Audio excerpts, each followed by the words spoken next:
नमस्कार। आज हमारी खास बातचीत में हमारे साथ है मंगेश वांगे, सीईओ है स्वदेश फाउंडेशन के। ये फाउंडेशन काम कर रही है वाटर, सैनिटेशन, स्वच्छता, हाइजीन पे 25 साल से। मंगेश जी, हमारे साथ जुड़ने के लिए बहुत बहुत धन्यवाद। जो आप नमस्कार। काम नमस्कार। जो आप काम कर रहे हैं, जो स्वदेश फाउंडेशन काम कर रहा है, हम देखते आ रहे हैं, चाहे वो शौचालय बनाना हो, स्वच्छता हो, पानी हो, काफी समय से ये काम करे। उसके बारे में आप हमें, हमारे दर्शकों को बता सकते हैं? हाँ, जरूर अंबिका जी। तो स्वदेश फाउंडेशन का जो प्रवास है वो 2 दशकों से ऊपर का है। हम्म। और हम पूर्ण संपूर्ण ग्रामीण सशक्तिकरण की दिशा में काम करते हैं। हम्म। और स्वदेश का जो मॉडल है वो है होलिस्टिक डेवलपमेंट, यानी संपूर्ण विकास। और उसमें हम सभी क्षेत्रों में काम करते हैं, लेकिन शुरुआत होती है पानी और स्वच्छता से। तो ये एक जी। हमारा पहला काम होता है किसी भी एरिया में जब हम जाते हैं। महाराष्ट्र के रायगढ़ जिला और नासिक जिले में हम काम कर रहे हैं। हम्म। और जब पानी और स्वच्छता पे हम काम करते हैं, उसके बाद हम शिक्षा और स्वास्थ्य में भी आते हैं। और अंततः उसकी जो परिणति होती है वो जाके होती है आजीविका पे, लाइवलीहुड्स पे, जिससे कि हम्म। कोई भी परिवार हो गांव का या पूरा गांव जो हो, जब इस सारी चीजों से जुड़ता है तब होलिस्टिक और संपूर्ण विकास, जिसे हम 360 डिग्री मॉडल ऑफ डेवलपमेंट कहते हैं, उस पे जी। हमारा काम है। जी, जो आपने ये बिल्कुल बात सही की कि आप शुरू ऑफ कोर्स पानी से, स्वच्छता से, क्योंकि ये बेसिक राइट है। लेकिन अनफॉर्चुनेटली मंगेश जी, हमारे देश में अभी भी हम देखते हैं जो जेंडर इनइक्वालिटी है, खासकर वो एक्सेस टू पानी हो, सैनिटेशन हो, हाइजीन हो, ये हमारे देश में एग्जिस्ट करता है। ऐसा क्यों है? और क्योंकि आप इस क्षेत्र में इतने सालों से काम कर रहे हैं, फाउंडेशन इतने कंपैशनेट है इस कॉज के लिए, ऐसा क्यों जरूरी है कि हम इसको चेंज करें, और क्यों होता है ये? हाँ, तो अंबिका जी, इसमें 2 चीजें हैं। एक तो हमारा जो समाज है पुरुष प्रधान समाज है, जो जी। हालांकि बदलाव उसमें हो रहा है, लेकिन महिलाएं भी एक उनकी अपनी जिम्मेदारी समझती हैं परिवार की, तो वो हम्म। उसका पहल लेती हैं, उसका ख्याल रखती हैं। तो ये एक बड़ा कारण है कि जहाँ पे स्त्री को समझा जाता है कि उसे ही घर चलाना है, उसे ही बच्चों को हम्म। संभालना है। हम्म। तो ये एक जो हमारा जो विचार है उसकी वजह से इसमें वो एक मूल कारण है इसका। और इसको बदलने के लिए सबसे ज्यादा जरूरी ये है कि एक तो अवेयरनेस, जो जानकारी दी जाए। हम्म। और खास तौर से पुरुषों को ये समझाना जरूरी है कि ये जो समस्या है, क्योंकि हम, आप अगर देखेंगे गांव में खास तौर से जहां हम काम कर रहे हैं, जी। स्त्रियां ही पानी लेके आएंगी, चाहे उनको दो हम्म। घंटे 3 घंटे लगे, काफी दूर जाना पड़ता है। हम्म। और उन्हें अपने शौचालय और बाकी नित्य कर्मों से भी निपटना है, तो या सूर्यास्त के बाद में या सूर्योदय के पहले उन्हें करना पड़ता है। तो काफी परेशानियां महिलाओं को होती हैं। और जब तक इस चीज की जो अनदेखी हो रही है वो दूर नहीं होगी, और उसमें पुरुषों ने लीड लेनी चाहिए, और उनको ये समझना चाहिए कि उनकी भी जिम्मेदारी है। एक बहुत अहम बात की कि पुरुषों को लीड लेनी चाहिए। कहीं ना कहीं उनको आगे आके समझना पड़ेगा कि ये एक शेयर्ड रिस्पॉन्सिबिलिटी है। मंगेश जी, अगर हम क्लाइमेट चेंज क्राइसिस की बात करें, क्या इम्पैक्ट हम देखते हैं औरतों पे, क्योंकि आप ग्राउंड पर काम कर रहे हैं? क्या इसमें भी हम देखते हैं जेंडर डिवाइड है? और ये जो क्लाइमेट, जो इन्वायरमेंटल क्राइसिस है, क्या इसका ज्यादा जो इफेक्ट है औरतों पर या लड़कियों पर है? बिल्कुल। 3 चीजें कोई भी जो महिला की जिम्मेदारी है खासतौर से गाँव में, एक तो सबसे पहले पानी, दूसरा ईंधन, और तीसरा भोजन। इन जी। तीनों के लिए उसको जिम्मेदारी लेनी पड़ती है। और खास तौर से जब मैं ईंधन की बात कर रहा हूँ तो फायरवुड, जैसे अगर लकड़ी के चूल्हा अरेंजमेंट, चलाना। जी। चूल्हा जलाना है, उसके लिए लकड़ी का अरेंज करना है। पानी लेके आना है, केवल खाने पीने के लिए नहीं, बट कि नहाने के लिए, धोने के लिए भी।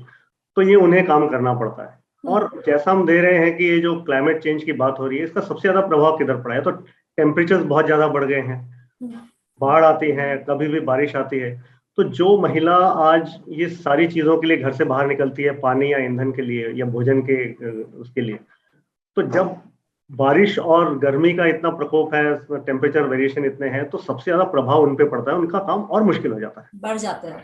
मुश्किल हो जाता है कि भाई उनको टेम्परेचर के हिसाब से ज्यादा तकलीफ हो रही है, 1 किलोमीटर जाके पानी लाना है या लकड़ी का इंतजाम करना है।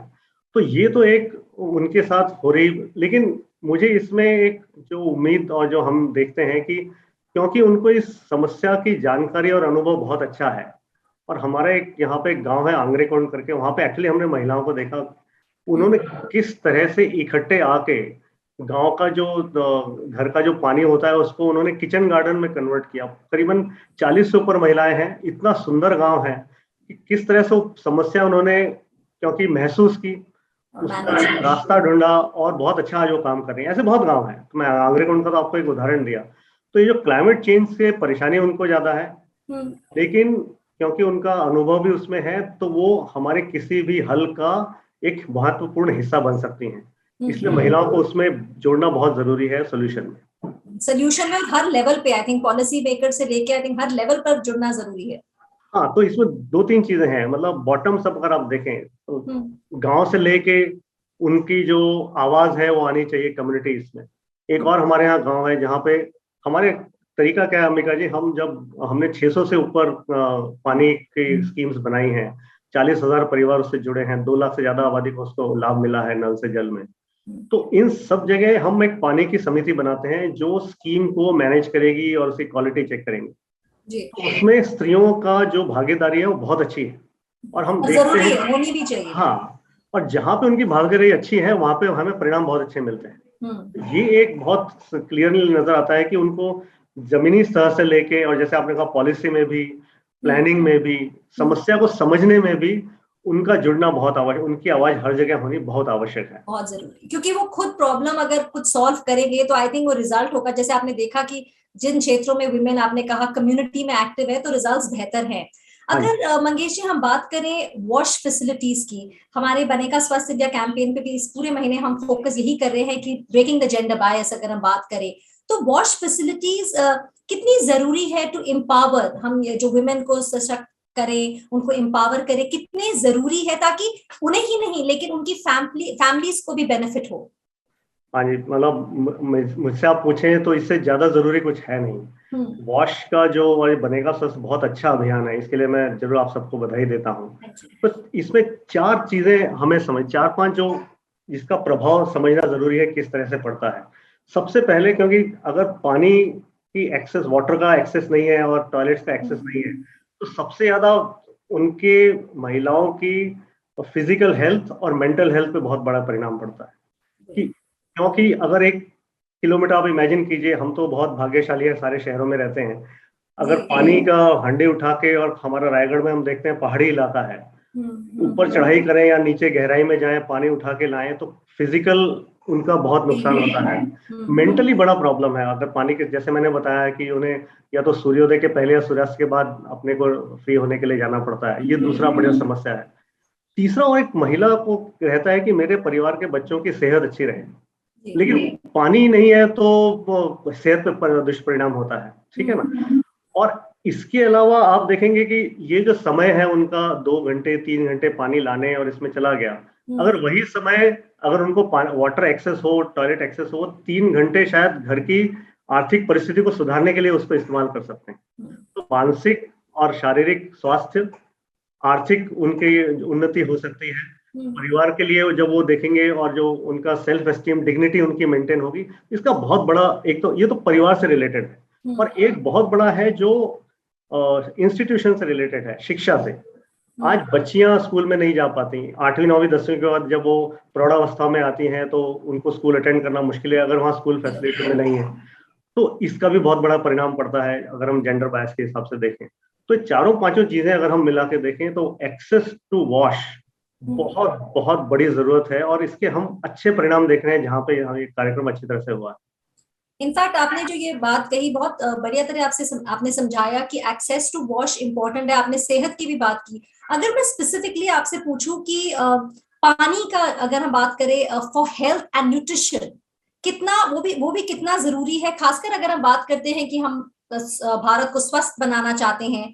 Water is a basic right, लेकिन उनके हेल्थ और न्यूट्रिशन पे भी फर्क पड़ता है। आपने फिजिकली बताया, इमोशनली बताया, उनका जो समय जाता है वो अपने अपने सेल्फ केयर पर इस्तेमाल कर सकते हैं।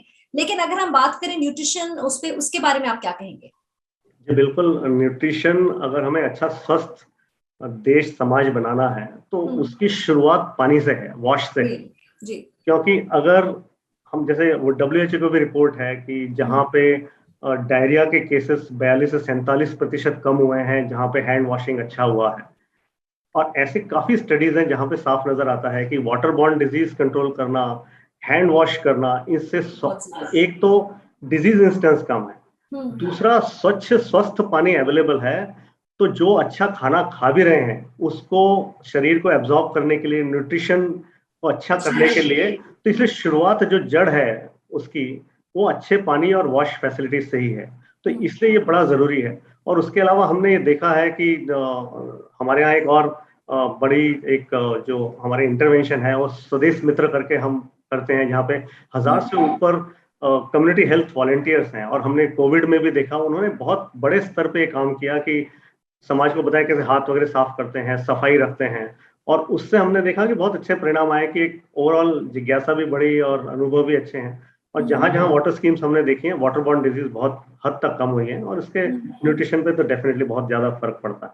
और कहीं ना कहीं आई थिंक मंगेश जी वो साइकिल भी तोड़ता है, जैसे बार बार अगर डायरिया होना, अगर साफ पानी होगा तो बच्चा बीमार नहीं होगा, तो इट ब्रेक्स इंटरजेनरेशनल साइकिल जो काफी चला आ रहा है। तो बिल्कुल बिल्कुल आई मीन बच्चा अगर हेल्दी होगा, जैसे आपने सही कहा कि पचना खाना तभी पचेगा, सो ये सारी चीजें इम्पैक्ट करते हैं। आप इतने समय से, स्वदेश फाउंडेशन इतने समय से काम कर रहा है महाराष्ट्र में, रायगढ़ जिले में, आपकी क्या ऑब्जर्वेशन है? अगर मैं आपसे सिंपली पूछूं कि किस तरह जो स्टेटस है महिलाओं का, औरतों का वॉश में, वो क्या है, और स्वदेश फाउंडेशन ने किस तरह इतनी सारी महिलाओं को हेल्प किया, उनकी लाइफ्स को कैसे इम्पैक्ट किया है? हाँ जी, तो बड़ी इंटरेस्टिंग इसकी शुरुआत है। जो हमारे फाउंडर्स हैं रोनी स्क्रूवाला, जरीना स्क्रूवाला, तो काफी समय पहले, करीबन 20 साल पहले, जब वो गांव में जाके इन्होंने काम की शुरुआत की, तो उनका पहला उद्देश्य तो था कि भी हम गर्ल चाइल्ड एजुकेशन पे काम करेंगे। ये बड़ा एक अच्छा किस्सा हुआ। और जब शाम को गांव में वो बैठ के महिलाओं से बात कर रही थी जरीना जी, तो महिलाएं काफी देर तक सुनती रही। उन्हें कहा, हाँ हम जानते हैं बच्चियों को स्कूल भेजना चाहिए, सब अच्छा है, लेकिन वो कहते हैं अगर वो स्कूल हम बच्चियों को भेजेंगे तो पानी कौन लाएगा। तो फिर रोनी जरीना ने ये सोचा, यार असली प्रॉब्लम हमें सॉल्व करनी है पानी की। पानी की, तो ऐसे स्वदेश का जो प्रवास शुरू हुआ है, यात्रा शुरू हुई, पानी से शुरू हुई और टॉयलेट्स के साथ शुरू हुई। और सबसे अच्छा आज हमें खुशी होती है जब भारत सरकार ने जल जीवन मिशन शुरू किया है, नल से जल। आपको मान के खुशी होगी जान के कि स्वदेश ये प्रोग्राम 2014 से कर रहा है। जो अब नॉर्मली जो लोगों का ये था कि गांव में जी आप एक प्लेटफॉर्म दे दो, गांव की सारी महिलाएं शाम को इकट्ठी होती हैं, उनके लिए एक सोशल प्लेटफॉर्म है, एक दूसरे से बात करती हैं, तो एक ही जगह सबको पानी लेना चाहिए। लेकिन स्वदेश फाउंडेशन ने कहा नहीं, हम नल जो है घर के अंदर देंगे और उस नल से पानी आएगा, हर घर में नल होना चाहिए। 2014 से हम ये स्कीम चला रहे हैं, और आज खुशी की बात है पूरे देश में नल से जल हो रहा है। हम तो जैसे मैंने बताया 40,000 परिवारों तक, 2 लाख आबादी तक नल से जल स्वदेश बहुत अच्छे ढंग से कर रहा है। और इसका परिणाम हमें दिखा है, हमने 25,000 से ऊपर टॉयलेट्स बनाए हैं जो इंडिविजुअल हाउस होल्ड टॉयलेट्स हैं। और हम जहां भी जाते हैं, अंबिका जी आपको भी मैं आमंत्रित करूंगा, जरूर आइए आप रायगढ़ नासिक में। जो हमें प्यार और सम्मान मिलता है केवल इसी वजह से, और महिलाओं से, कि उनकी जीवन में बहुत बड़ा बदलाव आया, बिकॉज वॉश उनको मिला, एक्सेस टू पानी और शौचालय जो मिला, बहुत ही अच्छे परिणाम है इसके। और ये कहीं ना कहीं, जैसे आप इतना काम कर रहे हैं, ये कहीं ना कहीं जो ऑब्वियसली बेसिक राइट है, लेकिन उनके, जो आपने बिल्कुल बात सही कही थी, उनकी जहन में उनकी डिग्निटी के बहुत बहुत जरूरी है। इनफैक्ट आपने कहा ये गवर्नमेंट जो ये नल से जल जो कर रही है स्कीम, जो आप लोग ने 2014 में शुरू किया था, और गवर्नमेंट के क्या स्कीम्स हैं जो आज चल रहे हैं और जो वुमेन को बेनिफिट कर रहे हैं? हाँ जी, वॉश से रिलेटेड अगर मैं देखूं, जो ये पूरा स्वच्छ भारत अभियान, जैसे स्वस्थ रहेगा इंडिया, जो आपका भी करीबन 6-7 साल से बहुत अच्छा प्रोग्राम चल रहा है, 2014 में जो स्वच्छ भारत, आई थिंक ये बहुत अच्छा और जरूरी कार्यक्रम था हमारे देश के लिए। इसके बहुत अच्छे हमें नतीजे, हम जब अलग भागों में भारत के, मैं गाँव में काफी घूमता हूँ, तो हमें देखने में आता है कि बहुत अच्छा इसका परिणाम है। गांव की महिलाएं और बच्चे खास तौर से, एक तो डिग्निटी, जैसे आपने बोला, सुरक्षा बढ़ी, रात को अंधेरे में जाना जानवरों का, तो सेफ्टी के हिसाब से भी स्वच्छ भारत अभियान के बहुत अच्छे परिणाम मिले हैं। और अब आप उसमें जोड़ दीजिए जल जीवन मिशन, ये भी बहुत अच्छा है। इसकी वजह से नल में जो पानी घर घर में पहुंच रहा है, टॉयलेट्स हो गए हैं, तो ये बेसिक नेसेसिटी है जो हम शायद इतने अच्छे से अनुभव नहीं कर पाते हैं, क्योंकि हम शहरों में एक अच्छी जिंदगी जी पा रहे हैं, लेकिन गांव में खास तौर से, और भारत इतना बड़ा देश है, तो ये एक बहुत अच्छी पहल है, इसमें प्रगति अच्छी है। और अंततः मुझे लगता है इसके परिणाम जब 2024 में पूरे देश में जल जीवन मिशन हो जाएगा, तो हम इसके बहुत अच्छे प्रोडक्ट, आपने बहुत अच्छी बात की थी कि इसका नतीजा आने वाली जनरेशन पे अच्छा, उसका न्यूट्रिशन है, आने वाली जनरेशन की जो स्वास्थ्य है उस पर भी हमें नजर आएगा। तो बहुत अच्छा हमारे ख्याल से प्रोग्राम है। आप इतना एक्सपीरियंस है खासकर आपका इस क्षेत्र में, अगर मैं पूछूं कि अगर आप क्या सजेशन दे सकते हैं अगर हम एक्सेस टू पानी की बात करें, कि जैसे ऑफ कोर्स ये मिशन है जल जीवन मिशन कि घर घर तक पानी जाए, महिलाओं का समय बचे, सेफ्टी रहे, शौचालय के साथ साथ जो हमने डिग्निटी की बात की, लेकिन अगर मैं आपसे पूछूं एक्सेस टू वाटर और क्या किया जा सकता है ये सिचुएशन को इम्प्रूव करने के लिए?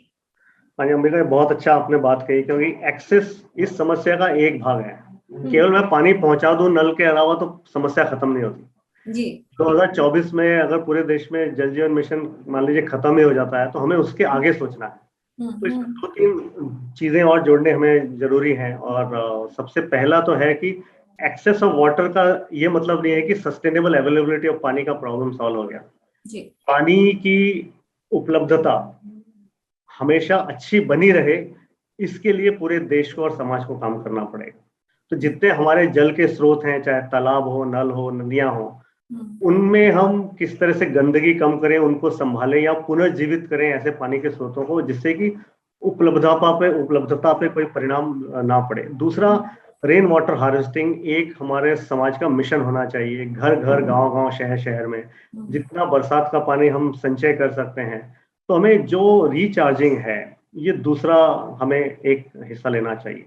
तीसरा इससे जुड़ा हुआ हिस्सा है कि पानी होना और उसका स्रोत सस्टेन करने से ज्यादा स्वच्छ पानी भी होना चाहिए, साफ पानी होना चाहिए।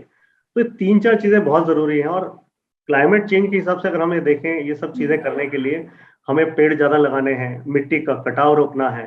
तो जो जरूरी है प्रकृति को और मजबूत बनाने में, क्योंकि पानी तो हम ऐसे ही जमा कर सकते हैं और बचा सकते हैं। तो पूरे, और ये सरकार का काम नहीं है, ये समाज का काम है। और स्वदेश जो हम बोलते हैं, 100 से बने देश, हम अपना देश खुद बनाते हैं। तो ये शुरुआत समाज ने, हर व्यक्ति ने खुद शुरुआत करनी है। सरकार अपना काम करना ही चाहिए, पॉलिसी मेकर्स ने अपना काम करना ही चाहिए, लेकिन ये एक हमें विचारधारा अपने दिनचर्या में लाना पड़ेगा, मुझे पानी बचाना है।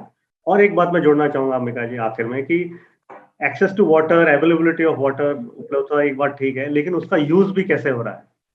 प्रदेश की स्कीम डिजाइन करते हैं, एक परिवार के लिए 200 लीटर पानी पर दिन के हिसाब से हम करते हैं। और फिर हम मेजर करते हैं कि जब पानी कम था तब गांव के लोग शायद 2 बाल्टियों में काम चला रहे थे, अब पानी मिल रहा है तो 6 बाल्टियां लग रही हैं। तो फिर हम उसमें जागरूकता करते हैं कि भाई नहीं, आप 2 की कम कर रहे थे लेकिन 6 ज्यादा है, आपको शायद 4 बकेट्स काफी। तो ये जो ऑप्टिमम यूज ऑफ वाटर है, जुडिशियस, ये भी एक बहुत बड़ा जागरूकता का काम है जो हमें करना जरूरी है। आई थिंक आपने ये जो सारे पॉइंट्स के, ये मेक्स अस थिंक, हमें सोचना पड़ेगा और सोचना चाहिए। जो आपने, चाहे वो रेन वाटर हार्वेस्टिंग की बात की, सेव वाटर जो हम कहते हैं कि ब्रश करते समय आप पानी बंद करिए, लेकिन कहीं ना कहीं माइंडसेट को बदलना होगा। जैसे पहले अगर कोई 2 बाल्टी में काम कर रहा था क्योंकि वो वेट उठाना पड़ता था, वो एफर्ट करनी पड़ती थी, ये नहीं कि हमारे घरों में खुला पानी आ रहा है तो उसे यूज करिए। तो आई थिंक ये जो आपने पॉइंट्स कहे हैं, पानी के साथ साथ एक्सेस के साथ साथ अगर अवेयरनेस जो आपने कहा बहुत बहुत जरूरी है, ताकि हम हर एक बूंद ऑफ वाटर को आई थिंक वैल्यू करें, उसको बचाएं, बिकॉज कहीं ना कहीं sustainability, climate crisis, all this is connected. बिल्कुल, आई थिंक ये 3 ए आप ख्याल में रख सकते हैं, अवेयरनेस, एक्सेस एंड अवेलेबिलिटी। ये 3 चीजें हम अगर बैलेंस करके चलेंगे तो शायद पानी की समस्या जो आज हम फेस करते हैं कई बार शहरों में भी, तो ये शायद हम इस समस्या पे विजय पा पाएंगे हमेशा के लिए जी। So awareness, access and availability to water. Thank you so much Mangesh ji, आप हमारे इस खास चैट पे आए, हमसे बात की और इतना कुछ शेयर किया। एंड आई रियली विश स्वदेश foundation all the very best, जो इतना अच्छा काम कर रहे हैं। Thank you so much. धन्यवाद अम्बिका जी, बहुत खुशी हुई आपसे बात करके।